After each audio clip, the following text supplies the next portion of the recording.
When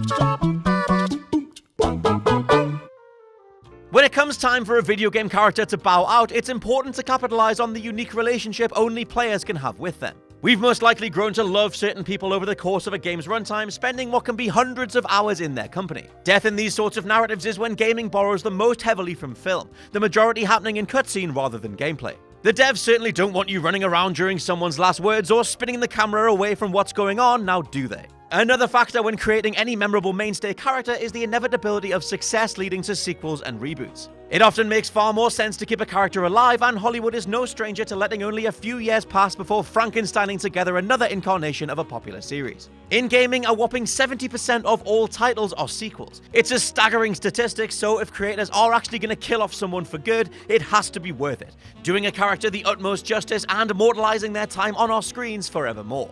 I'm Scott from WhatCulture.com, and these are the 9 greatest dying words from video game characters. Number 9, Liquid Ocelot, Metal Gear Solid 4. Metal Gear Solid is hands down my favorite fiction in all of entertainment. The East meets West art direction and characters, the overblown one-liners, the frickin' vampires who can walk on water, the giant mech duels and the martial arts boss fights. It's a beautiful, beautiful thing. Picking just one character, or in this case a character death, is hard, but mainstay double-crosser Revolver Ocelot got one of the most tongue-in-cheek deaths of them all. Happening in Metal Gear Solid 4, where Liquid Ocelot reveals he's actually not possessed by Liquid Snake's arm anymore, because it's arm possession and just go with it, Hideo Kojima makes a callback to something he only established 4 years ago in our time, but that stretches the full 40 years between both ends of the series timeline. What could possibly bind these things together, you ask? Freaking finger guns. How can Ocelot show he's still the same old scamp to Snake? By busting out the same finger gun animation he did as a 20-year-old. You're pretty good. You're pretty good. Pretty good.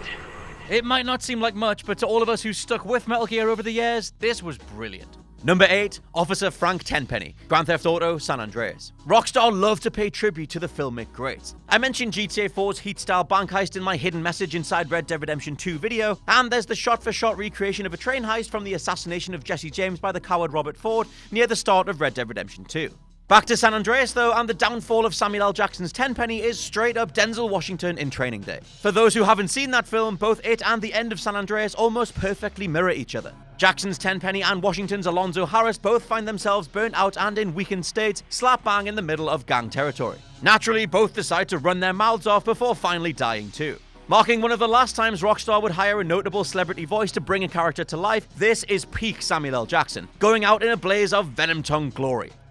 Come on, assholes! I'll take you all! You're mine! Mine! I run this town! Number 7, Mona Sachs, Max Payne 2. Remedy's film noir tribute Max Payne remains one of the most replayable games ever in terms of core mechanics, and comes with an endlessly quotable script packed wall-to-wall with stylish one-liners and descriptive monologues. Come part 2, it did feel slightly like the plot threads were being stretched a bit thin, especially when it was revealed that Mona had survived being shot in the head at very close range. However, that didn't stop Remedy from working their magic with her character all over again, turning Mona's last hurrah into a very memorable one. She even gets the drop on Max before being shot in the back by Vladimir Lem, dying by referencing her role in wider film or game noir in those killer closing seconds. God, I turned out to be such a damsel in distress. Number 6, MORDIN SOLUS, Mass Effect 3. Its ending might be a categorical tire fire, and no comment section, I won't ever not mention it, but one thing BioWare totally nailed was MORDIN SOLUS' final scene. Coming after Michael Beattie's performance really made Mordin one of the most memorable characters in the entire trilogy, singing about being a model Solarian scientist or grappling with the moral implications of his scientific achievements literally resulting in genocide. Mass Effect 3 saw the character bow out with an element of true class. Yes, this scene can go a very different way, where you shoot Mordin in the back if you're playing Shepard as the biggest schlong in the cosmos, but stick with Paragon, and after Shepard says he's sorry to see him go, Mordin replies with the line, "I'm not. Had to be me. Someone else might have gotten it wrong." Number 5, AERITH, Final Fantasy VII. Despite being one of the most out-of-nowhere, oh my god, are we really gonna go there? Yes, we are, oh god, deaths in gaming history, you probably remember the lead-up to Aerith stabbing being a massively weighty, script-heavy thing. Instead, her final lines are far more subtle and affecting in retrospect, coming in a dream sequence where Cloud talks to her inside the sleeping forest. Aerith has finally convinced herself of her purpose to stop Sephiroth from destroying the Earth, and it's a somber tone all round. Yes, the game's incredibly blocky visuals might steal some of the emotional punch away from the scene if you're playing today, but back in 1997 we just didn't care because we were watching through a waterfall of tears. The cutscene straight after is higher res, and it's here where things get incredibly moving, using one of the most emotional and fitting pieces of music ever composed underneath the final resting place of AERITH herself. Back to the Sleeping Forest though, as the line is, "I'll be going now, I'll come back when it's all over." Number 4, Andrew Ryan, BIOSHOCK.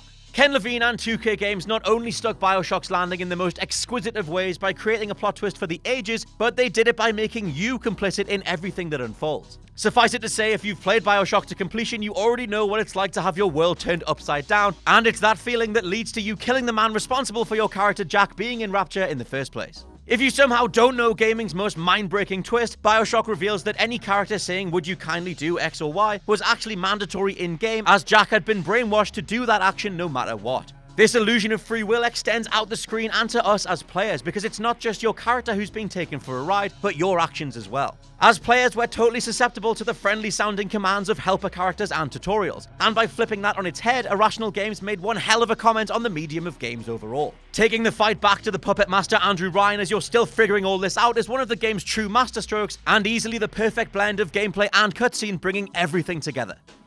A man chooses. A slave obeys.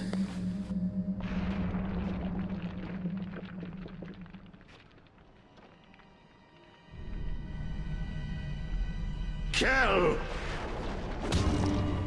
Number 3, The Joker, Batman Arkham City. Talk about using iconic characters to create incredibly bold scenes. Yes, it's a shame Arkham Knight walked back the impact of Joker's death by having him appear throughout that game's campaign, but at the time, this scene in Arkham City was just about the most perfect way Joker as a character could ever go out. To cut a long story short, Joker is infected with the Titan formula, something which he promptly ends up infecting Batman with, only for the two of them to end up in an abandoned theater with only one vial of the antidote left. Batman drinks half before Joker attacks him, causing the rest of the antidote to spill across the floor. Batman remarks following this that even after everything Joker has done, he still would have saved him, leading to Joker having to accept his self-inflicted fate in a way that perfectly mirrors his twisted outlook on life.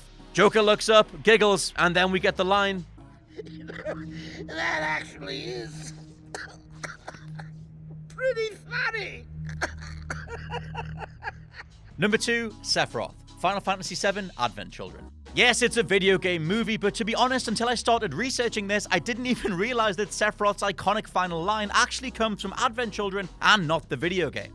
It's a testament to the power of fandoms and the movie itself that Sephiroth's final words in-game are just, "it can't be," after Cloud throws him off a ledge, whereas the movie version is far, far more epic. Back to the story of the character, and although Sephiroth goes full banana sandwich in the end, his motivations aren't entirely without empathy. The poor guy finds out he's a manufactured experiment rather than anything of a natural creation, and that leaves him a bit miffed and a lot confused. This is what leads him to burn down Nibelheim in one of the game's most iconic scenes, but cut to the close and he's transformed into a being of incredible power that Cloud and co must take down. This happens again in Final Fantasy Advent Children, though Sephiroth and Cloud have more of a Dragon Ball Z style showdown in humanoid form instead. In both fights, Sephiroth loses to Cloud's Omni-Slash, but in Advent Children we close out on one of the coolest lines in the franchise's history.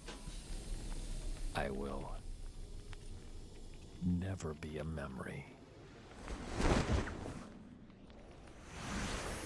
Number 1, Grey Fox, Metal Gear Solid. This whole scene is one of the greatest in gaming history, and especially for back in 1998, one of the most progressive for gaming as a medium. Never had we seen such a Hollywood-style setup of characters delivering meaningful dialogue, let alone for a fight scene that's as masterfully done as Grey Fox's. After villain Liquid Snake takes control of the gigantic walking tank Metal Gear Rex, you're forced to take him on with a mix of stealth and homing missiles, only for the game to switch from gameplay to cutscene and for Fox to come to the rescue. What emerges is your former friend-turned-enemy-turned-friend again now being on your side, and after having his arm sliced clean off by one of Rex's weapons, Grey Fox ends up being crushed underneath the machine's leg. That's not before delivering his final line though, and while we're here, another completely badass one comes when Liquid states he doesn't hunt foxes, he hunts jackals. Grey Fox charges up his weapon during his last moments and replies, "A cornered fox is more dangerous than a jackal." Beautiful. As for his final seconds though, Grey Fox goes out with pure power. Snake, we're not tools of the government or anyone else. Fighting was the only thing I was good at. But At least I always fought for what I believed in. Snake, farewell. And that's my list. Which characters truly bowed out in style or left their mark with you? Let me know down in the comments below, and look out for our new streams coming to the channel in weekly form in the near future. Hell, they might even be online right now, depending on when this goes up. I've been Scott from WhatCulture.com. Please check out the WhatCulture Gaming Podcast, and I'll catch you soon.